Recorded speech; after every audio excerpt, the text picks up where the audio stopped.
예배 오신 여러분 환영합니다. 우리 옆 사람이랑 인사하도록 하겠습니다. 예배 오신 거 환영합니다. 예배 오신 거 환영합니다. 네, 오늘도 창세기를 통해서 우리 하나님의 진리에 대해서 한번 같이 알아가 보도록 하겠습니다. 오늘은 특별히 등장인물이 누구죠?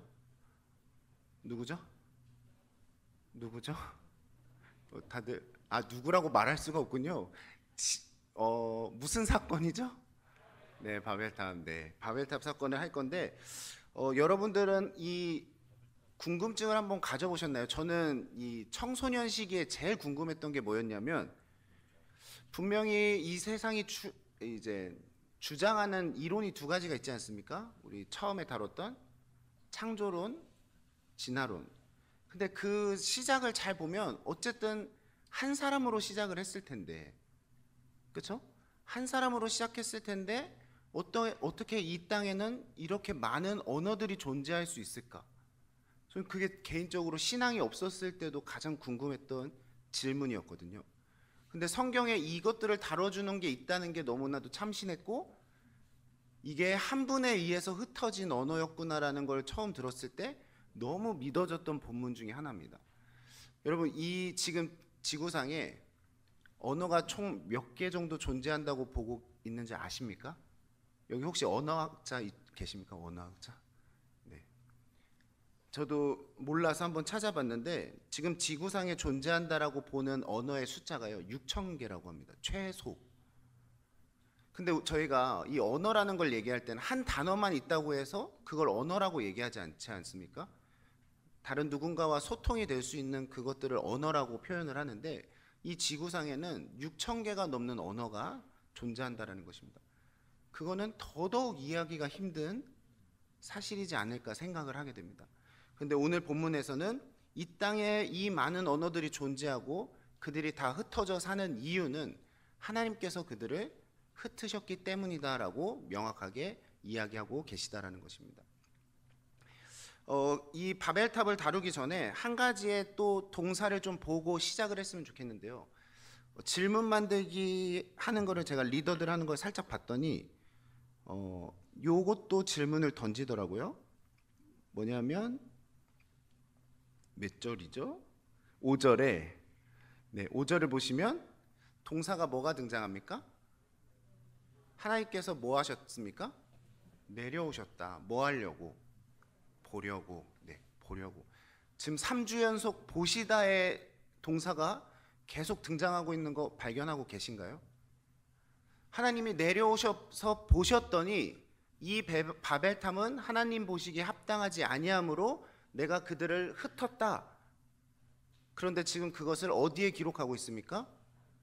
성경에 기록하고 있고, 그렇죠? 3,500년이 지난 시점에서 저희가 그것들을 지금 보고 있습니다. 이것이 주는 교훈이 무엇이겠습니까? 하나님은 이때 당시에 내려오셔서 보셨을 때 이들의 계획과 이들의 악함을 보시고 이들을 흩으셨다. 내가 와서 봤을 때 그러한 모습이 그들의 흩어짐의 이유가 됐었다. 이거를 기록하셨고 우리로 하여금 보게 하십니다. 그것은 무슨 목적이 있겠습니까? 어렵나요? 목적은 하나겠지 않습니까? 내가 다시 이 땅 가운데 너희들의 행위를 봤을 때 그 바벨탑과 같은 중심과 그 계획이라면 언젠가 나는 그들을 흩으겠다라는 경고죠. 이해되십니까?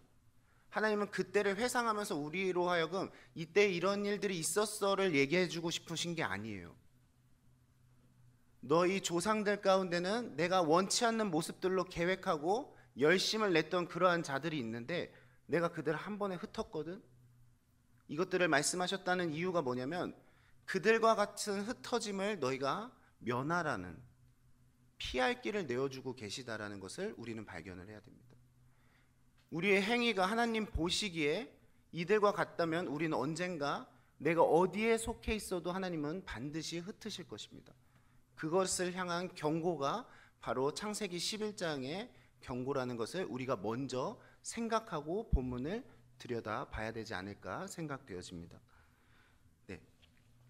그래서 이제 본격적으로 이들이 하는 말들과 계획들을 좀 들여다보면 또 우리 삶 속에서도 이들과 별반 다르지 않는 모습들이 쉽게 발견되는 걸 볼 수 있는데요.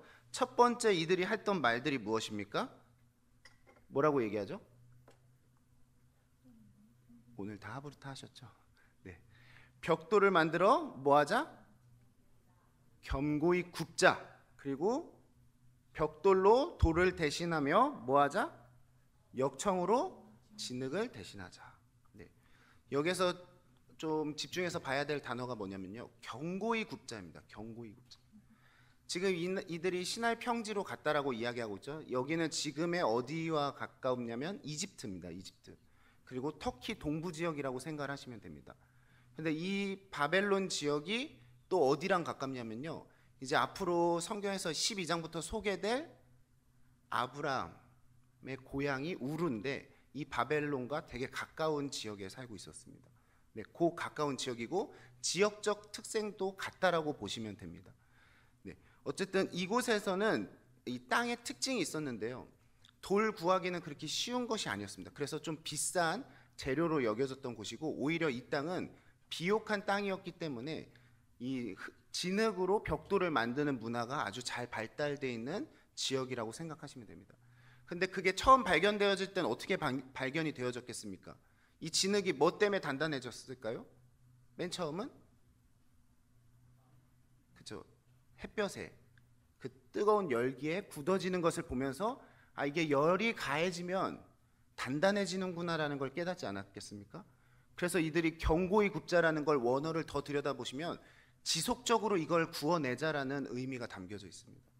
그래서 뭘 하려고 하는 의도냐면 더 내구성을 키워보자라는 이들의 지식이 앞선 말들이었다라는 것을 발견을 할 수 있다라는 것입니다. 그리고 또 이 당시는 진흙을 구하기가 쉬웠기 때문에요, 저희가 사용하는 시멘트처럼 벽돌과 벽돌 사이에 뭐를 얹었냐면 진흙을 얹었었습니다. 이 당시는 진흙을 얹었는데 뭐를 사용하기 시작했다라고 얘기하죠? 역청을 사용하죠. 근데 역청 어디서 많이 들어본 단어 아닙니까? 노아의 방주 때 하나님께서 그들을 구원하실 때 사용했던 도구였죠. 그렇죠? 그때 사용해 봤더니 방수도 잘 되고 접착력도 뛰어났다는 것을 발견을 한 거죠. 그렇죠? 이것들을 사용해서 우리가 우리만의 견고한 성과 탑을 짓자라고 아주 자신 있게 얘기하고 있는 모습들이라는 것을 발견을 할 수가 있습니다. 여기서 역청은요, 원어를 보면 아스팔트입니다. 그래서 저희가 생각하는 그 아스팔트가 다 이 역청의 역할이라고 생각을 하시면 될 것 같습니다. 근데 이 행위는 뭐냐면요, 그동안 자신들이 봐왔고 경험했던 것으로 자신들을 스스로 보호할 수 있다라는 고백이 바로 이 견고히 굽자의 고백이었습니다. 내가 갖고 있는 온갖 지식을 다 총동원하면 나는 외부의 어떠한 공격과 방해로부터 나를 스스로 보호할 수 있다라고 자부할 때 나타나는 특징이 바로 이 견고히 굽고 역청을 사용하자라는 고백이라는 것입니다. 사람들이, 하나님께서는 우리가 삶을 살면서 많은 사람을 만나게 하시고 많은 경험들을 하게 하십니다. 그런데 그러한 것들은 다 목적이 뭐였냐면요, 그 모든 삶 가운데서 함께 하시는 하나님을 발견하고 그분의 이름을 높이게 하시려고 하는 목적이 있으신 거예요. 그런데 우리는 연약하고 부족해서 어떻게 합니까? 그 안에서 역사하시는 하나님은 발견하지 못하고요, 내가 누리고 있는 눈에 보여지는 것들에만 집중하는 경우들이 너무나도 많습니다. 그렇죠? 이거에 대해서 내가 더 파헤치면 파헤칠수록, 내가 이거에 대해서 더 알아가면 알아갈수록 나는 내 삶을 더 온전하고 굳고 견고한 삶을 살아낼 수 있다라고 생각합니다. 여러분, 이들의 생각이 얼마나 부족한 것인지를 생각해 봐야 되는데요, 노아의 방주 때 역청을 사용했기 때문에 구원에 이를 수 있었던 것입니까? 아니면 하나님께서 그들을 그 방법으로 구원하기로 작정하셨기 때문에 구원하신 것입니까? 역청이 중요한 걸까요? 아니면 그것들을 지시하신 하나님의 명령이 중요한 걸까요? 너무 쉬운 질문 아닙니까? 하나님은 언제든지 하나님이 뜻하시면 역청이 아닌 다른 것들로도 사람을 구원하실 수 있는 힘과 능력이 있으십니다. 그렇죠? 그런데 우리는 너무나도 부족하기 때문에 역청을 통해서 내가 한번 구원받았고 보호함을 받았다라고 한다면 우린 계속 어디에 집중을 하냐면요, 역청에 집중을 하는 거예요. 그때도 하나님께서 역청으로 날 보호하셨으니까 내가 또 역청을 사용하면 내가 구원받지 않을까라는 미련함을 보입니다. 그런데 우리가 집중하고 다시 깨달아야 될 건 뭐냐면, 하나님이 언젠가는 역청으로 우리를 구원하셨다라고 한다면 다음번에 하나님은 또 다른 것으로도 우리를 보호하실 수 있는 분이 하나님이심을 깨달아야 돼요. 그래서 우리가 더더욱 의지하지 말아야 될 게 무엇입니까? 우리의 지혜와 명철과 우리의 경험입니다. 이 모습들이 인간에게서 너무나도 잘 나타나는 모습들인데, 더 문제는 뭐냐면요, 우리의 경험과 지식, 특히 세상에서 얻어놓은 지식들을 교회로 갖고 오는 사람들이 너무 많습니다. 세상적 성공이 교회의 성공의 척도가 될 수 있다고 생각하고 교회 안에 와서 그것들을 자랑하는 사람들이 너무 많습니다. 그렇죠? 하나님은 성경 어디에도 큰 건물이 하나님의 구원의 확증이라고 얘기하신 적이 없고요, 우리가 하고 있는 프로그램이 하나님 구원의 도구라고 이야기하신 적이 없습니다. 그리고 특정 사람이 교회 부흥의 이유가 될 거라고 이야기하신 적이 없고요, 교회가 갖고 있는 재정이 교회를 더 부흥시킬 수 있는 원동력이 될 거라고 이야기하신 적이 단 한 번도 없죠. 그렇죠? 성경의 구약과 신약은 공통적으로 한 분만을 증거하고 있습니다. 한 메시아만을 증거하고 있습니다. 누구십니까? 예수 그리스도십니다. 이전에 인간의 나약한 연약함 가운데 많은 것들이 무너지고, 그렇죠? 많은 힘듦과 고난이 있었어도 그것들을 다 이겨낼 수 있었던 것은 하나님의 약속이 있었던 것이고, 그렇죠?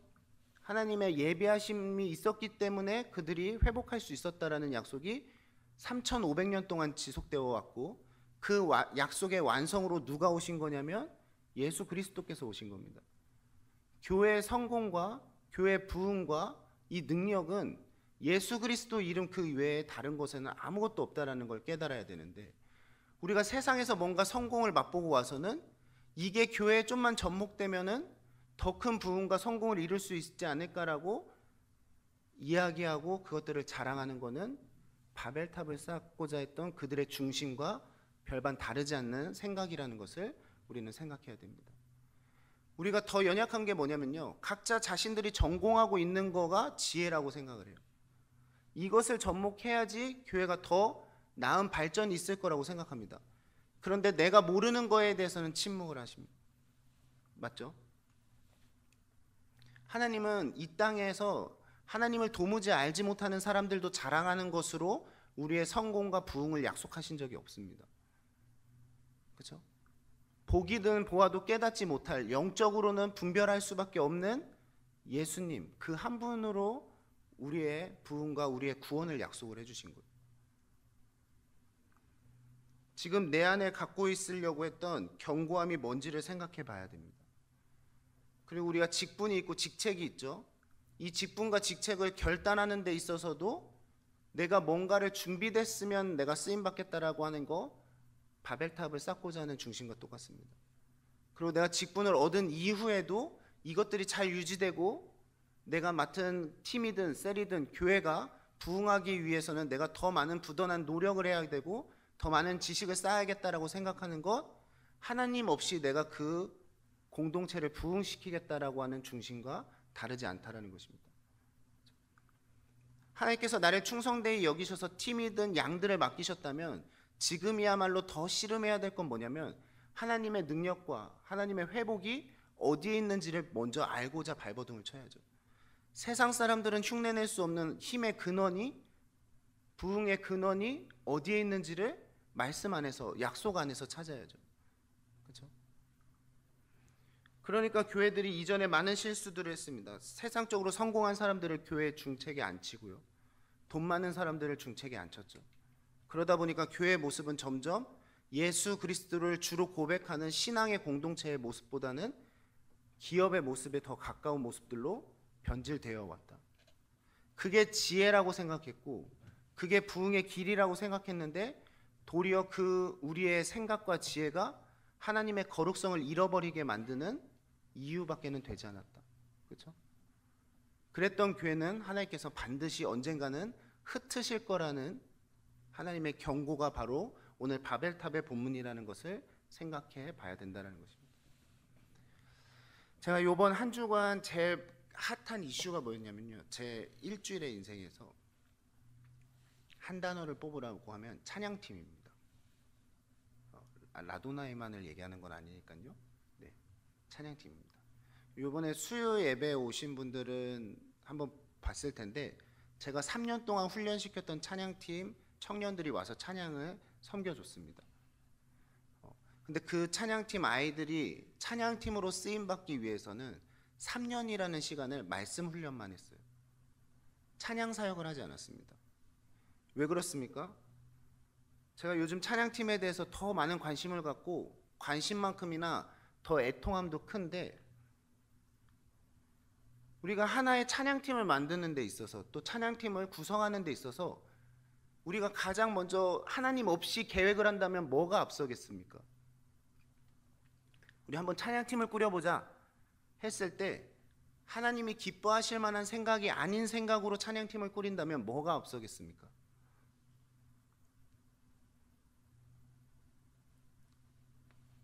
가창력 뛰어난 싱어를 먼저 찾을 거고요, 그렇죠?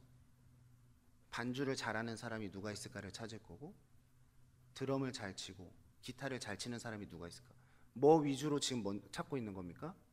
실력 위주로 찾고 있죠. 날고 긴다는 사람들 다 모아놓으면 그 찬양팀은 반드시 성공할 수밖에 없을 거라고 생각하는 그 생각이 바벨탑의 생각과 똑같은 겁니다. 그렇죠?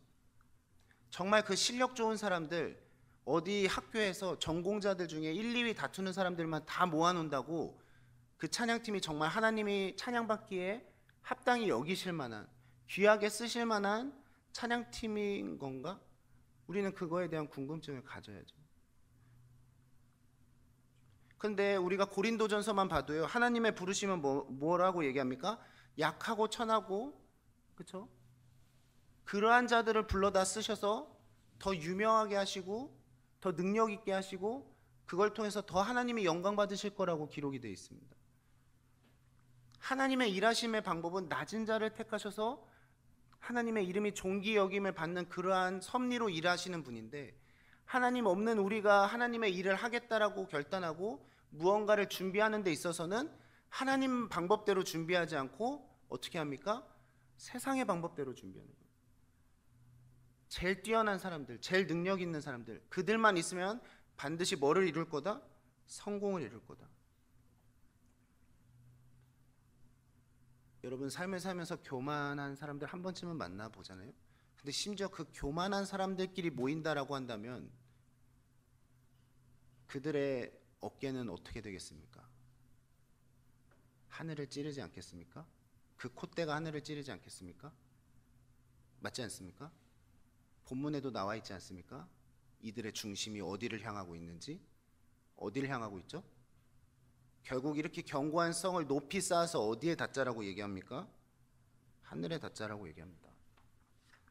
이게 얼마나 교만하고 위험한 생각이냐면, 이 당시 사람들에게 하나님이 거하시는 하늘은 아무도 범접할 수 없는 하나님의 거룩성과 그 능력, 그렇죠? 권위가 있는 곳, 그곳인데 자신들이 좀만 노력하면 하나님과 같이 될 수 있을 거라고 생각하는 그 교만이 얼마나 심했는지를 잘 나타내주고 있습니다.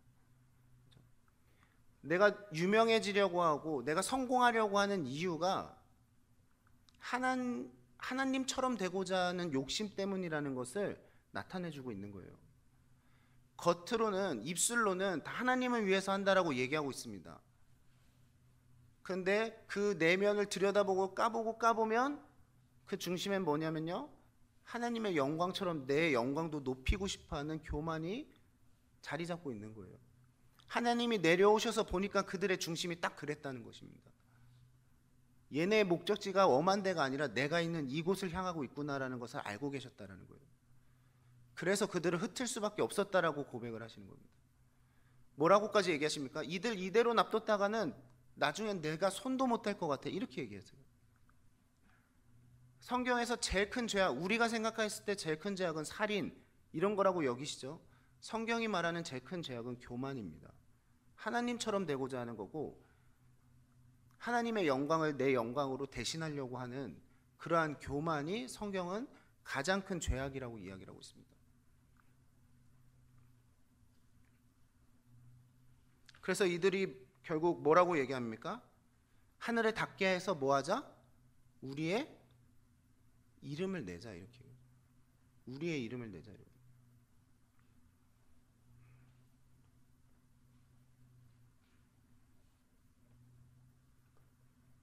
이번 주에 이슈가 찬양팀이라고 그랬죠?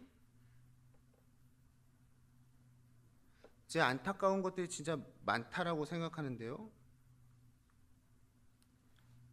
찬양팀이 하나님보다 더 유명해지는 경우들이 많지 않습니까, 지금? 아닙니까?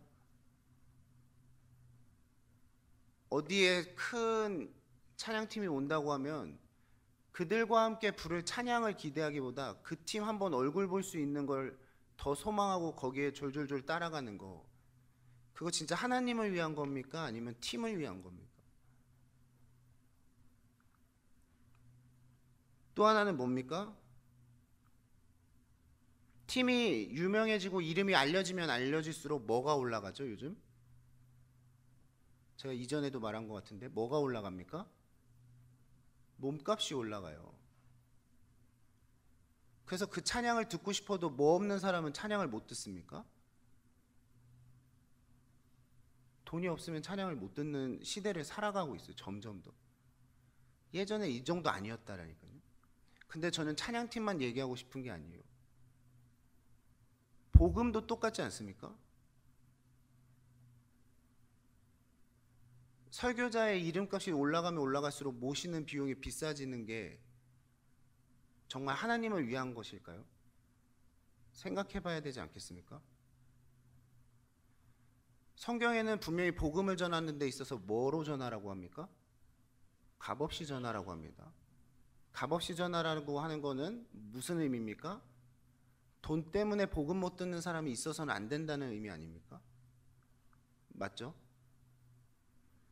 그런데 그들의 몸값이 비싸지는 것만 뭐라고 할 게 아니라요. 교회가 세상 가치관으로 이러한 것들을 운영하기 시작하면요. 뭐라고 얘기하냐면 그분들의 이름값은 그리고 그분들의 영향력은 크니까 우리가 그 정도 대우해줘야 되지 않겠습니까? 라고 얘기하는 말들도 있어요.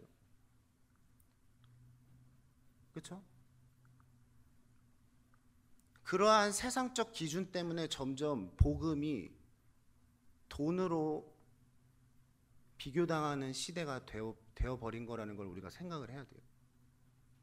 우리가 스스로 쌓아놓은 바벨탑 때문에 복음을 못 듣는 사람들도 생겨났다라는 걸 생각해야 된다고요.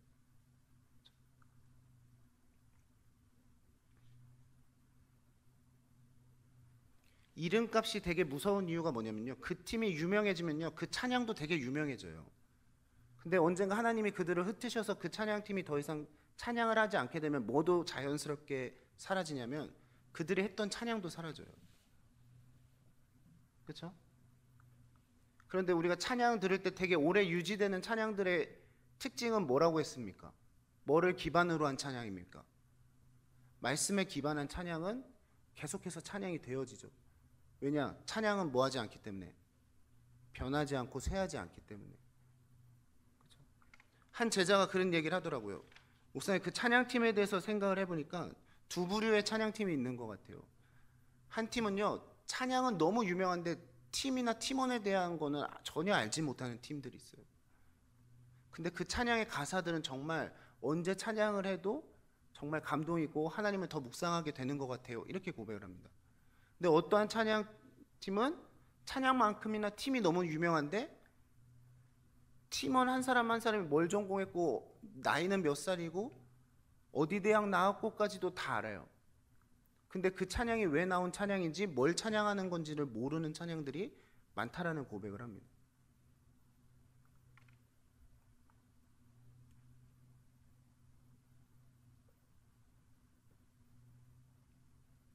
저희는 이 세대를 본받지 않았으면 좋겠습니다. 이 세대를 본받지 않았으면 좋겠어요. 이 세상이 하나님 이용해서 하나님 이름값으로 자기 몸값 올리고 자기의 위치, 자기의 명성 떨치려고 할 때 우리는 그것들을 부러워하지 않았으면 좋겠습니다. 남들이 한껏 높이 쌓아서 자기 이름 내려고 하는 거에 옹호하지 않았으면 좋겠어요. 차라리 여러분들이 진짜 자랑하고 여러분들이 사모해야 될 것은 그냥 말씀이면 충분합니다. 아무리 내 마음에 감동을 주는 찬양이 있어도 그 찬양이 우리의 삶을 변화시킬 수 없어요. 그렇죠? 근데 예수 그리스도와 그분의 이름과 그분의 십자가는 우리 삶에서 변화시킬 능력이 너무나도 많습니다. 차라리 그걸 위해서 점점 그에게까지 자라간다라고 하고 그 자라가기 위해서 노력한다면 하나님은 그 중심을 얼마나 더 기쁘게 받으시겠습니까? 그렇죠? 그러한 자들을 흩으시겠습니까? 더 귀히 사용하시지. 그렇죠?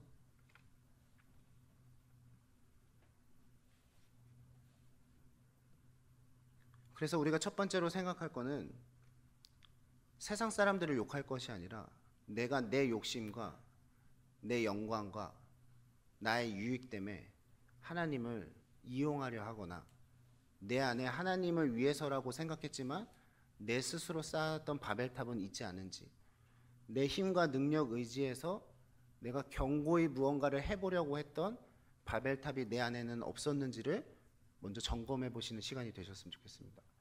두 번째는요, 하나님의 흩어짐, 오늘 제목도 흩어짐을 사용하시는 하나님이라고 이야기를 했는데요, 하나님의 흩으심에는 두 가지의 열매가 있었습니다. 첫 번째는 무슨 열매가 있었을까요? 우리가 하나님이 언어도 복잡하게 하셔서 다 흩으셨다, 여기까지만 보면 하나님이 그들을 향해서 뭐 하셨다라는 의미밖에 해석이 안 되냐면 징계하셨다, 그렇죠? 벌하셨다, 이렇게만 해석이 되겠죠. 그런데 하나님이 그들을 흩으셨다는 것은 그들에게 뭘 하신 걸까요? 첫 번째로는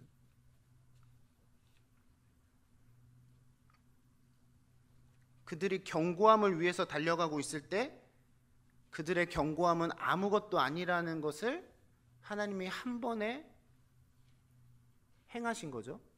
그렇죠?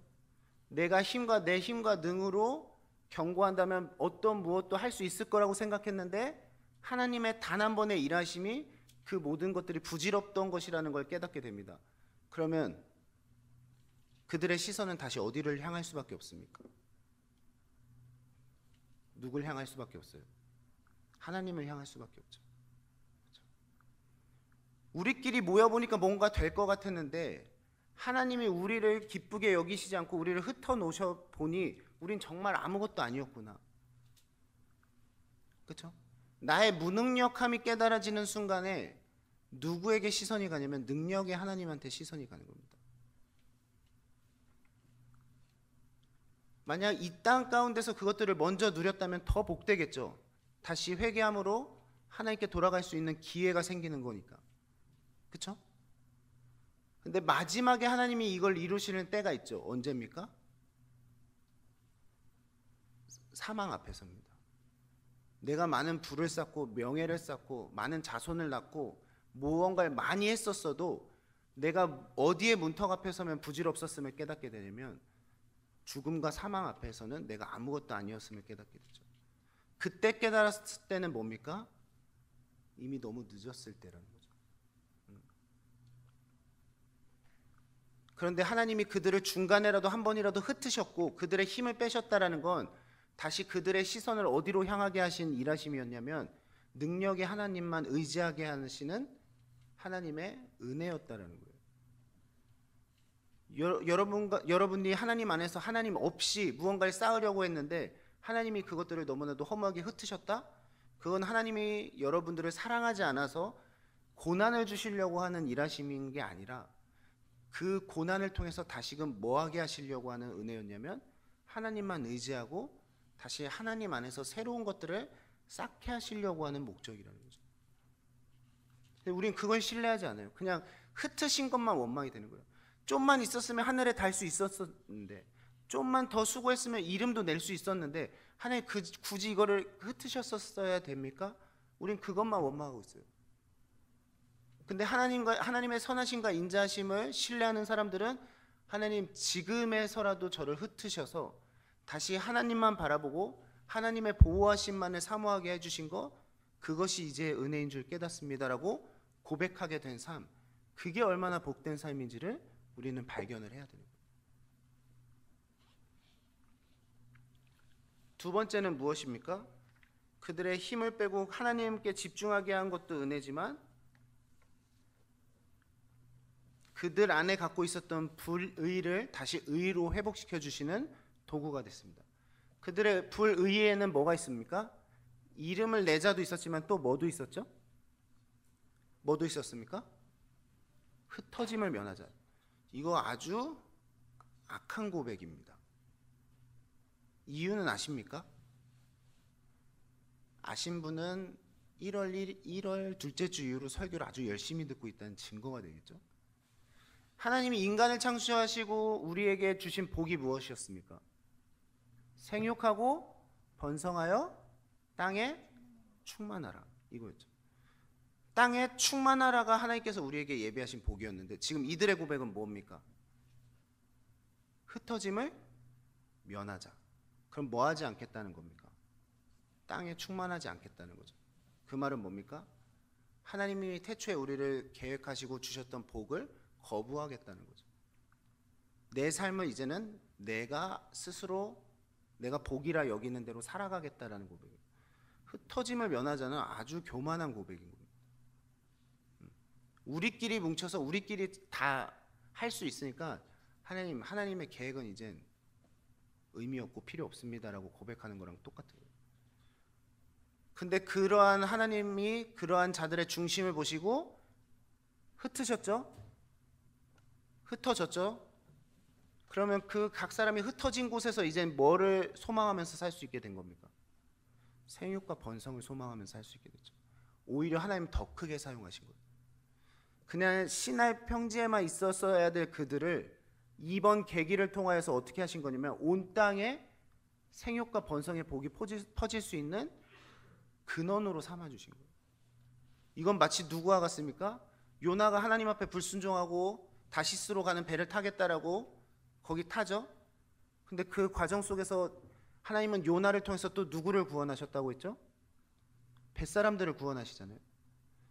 요나 딴엔 자기는 불순종했고 자기의 뜻대로 나아갔다고 그러고 발버둥 친 거지만 하나님은 요나의 불순종도 그가 만나는 사람들 가운데 구원에 이르게 하는 도구로 사용을 하셨고 결국에는 요나를 회심시키심으로 원래 가고자 했던 니느웨로 가게 하셨죠. 그리고 니느웨도 회복시키셨죠. 그렇죠? 근데 바벨탑에서도 어떻습니까? 하나님은 이번 이들의 죄악과 이들을 향한 징계를 통하여서도 이것들이 사망이나 하나님의 복의 단절로 끝나게 하신 것이 아니라 도리어 그들 한 사람 한 사람이 복의 근원이 될 수 있는 근거로 사용하셨다는 거예요. 여러분이 뜻하는 곳에 가지 못하게 됐고 원하는 것들을 이루지 못했고 정반대의 뭔가의 다른 길을 가게 됐다면 그것은 나에게는 비록 너무 속상하고 하나님 앞에 원망될 이유겠지만 하나님은 그곳에 또 나를 통한 하나님의 새로운 계획이 있기 때문에 보내신 거라는 신뢰를 가져야 돼요. 그곳에서 또 만나게 될 사람들, 또 그곳에서 만나게 될 또 새로운 환경들, 또 지식들, 경험들, 이것들이 또한 하나님이 언젠가 나를 더 귀하게 쓰시기 위해서 예비하신 길이라는 것을 신뢰해야 된다는 거예요. 하나님은 여러분을 사랑하는 것보다 여러분에 대한 아는 지식보다 더 많이 알고 계시고 더 많이 사랑하십니다. 그래서 더 좋은 길로, 더 선한 길로 인도하시고 싶어 하시는 분이 하나님이에요. 그걸 신뢰해야 돼요. 그러면 우리가 징계를 통해서 흩어짐이 아닌 하나님 뜻 가운데서 땅의 축복의 근원이 되려고 한다면 뭐 안에 살아가야 된다라고 제가 계속 강조를 하죠. 마지막으로 말씀도 말씀인데 제가 몇 주 동안 계속 마지막에 강조하고 있는 게 있습니다. 뭐죠? 이 구절을 최소 3주는 얘기한 것 같은데. 하나님이 징계를 통해서 흩으신 거 말고 하나님이 기뻐하실 만한 모습으로 우리가 점점 나아가려면 뭐 해야 됩니까? 뭐 해야 됩니까?